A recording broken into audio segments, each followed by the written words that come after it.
দাদা ভাই, তুমি তো প্রচুর প্রচুর গল্প দাও, সব জায়গায় আমি শুনেছি, আমি টিভিতে দেখেছি, হামড়ো হামড়ো গল্প দাও। তা আমরা আজকের এখানে ঘুরতে এসেছি কেরলাতে। তা আমি তোমাকে একটু রিকোয়েস্ট করছি একটা ভালো গল্পের জন্য। রাজার গল্প একটা আমার কাছে খুব সুন্দর আছে। রাজার গল্পটা বলার জন্য আমি ওদের হাম্বড় নেই তো, এমনি গল্প তো হালকা হাম্বড়া আছে। হালকা হলে আমরা আমার এই যে দিদি ভাই রানীকে বানাচ্ছে, এনাকে রানী বানাচ্ছি আর এনাকে রাজা বানাচ্ছি। আর গল্পের মেন যে মদ্যুক হবে এনামুল ভাই এবং সেলিম ভাই থাকে।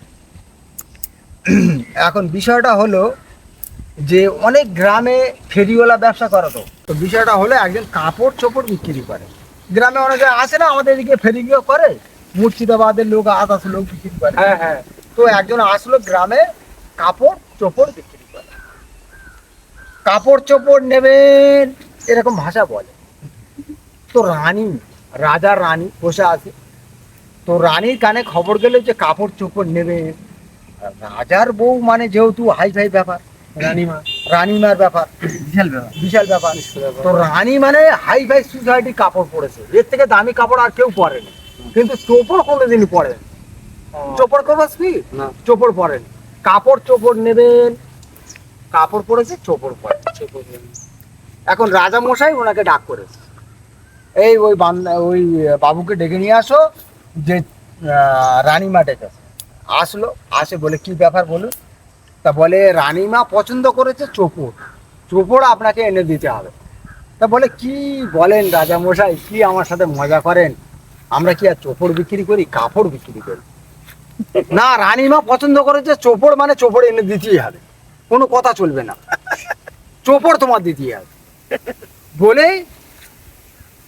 এখন তো নাতির বংশ, নাতি মানে বুঝতে পারছো, চুল কাটার বংশ, এর মাথা বিশাল বুদ্ধি। এ কি করেছে লোক তো, হ্যাঁ, এ কি করেছে বলে, রাজামশাই একটা চোপড় নিয়ে এসেছিলাম, 10 লাখ টাকা দাম ছিল, গ্রামের একজন পণ্ডিত 10 লাখ টাকাতে কিনে নিয়েছে। তো রানীমার জন্য যদি চোপড় লাগে তাহলে 20 লাখ টাকা চোপড় লাগবে, যেহেতু কেন রানীমা স্পেশাল ব্যাপার, রানীমা পড়বে, ঢালা বিশ্ব লোক দেখবে, যেহেতু 20 লাখ টাকার মাল লাগবে, যেহেতু মা। হ্যাঁ, এইবারে বলে চলে আসলো। এবার বলছে তাহলে ঠিক আছে, 7 দিন তোমার টাইম, 10 লাখ টাকা তোমার অ্যাডভান্স। 7 দিনের মধ্যে যদি না চোপড় নিয়ে আসো, তোমার তাহলে কিন্তু গদ্দানে ফাঁসি দেওয়া হবে, মানে বুঝলে পাঁটা বলি দেওয়া হবে, যেটা বলে হিন্দুদের শাস্ত্রে বলে পাঁটা বলি দেওয়া হবে। নলি তো হয়ে গেছে একদম বলে চলে গেল। 10 লাখ টাকা অ্যাডভান্স নিয়ে 10 লাখ টাকা 20 নয় 20 উবুড় হয়ে শুয়ে বলছে, ওর বোর কাছে বলছে, 7 দিন আমি বাঁচবো, যা করাতি করে না। ওর বউ বলে যে 7 দিন বাঁচবে, তুমি কি কথা, 7 দিন বাঁচবে, যা করা করে নাও মানে।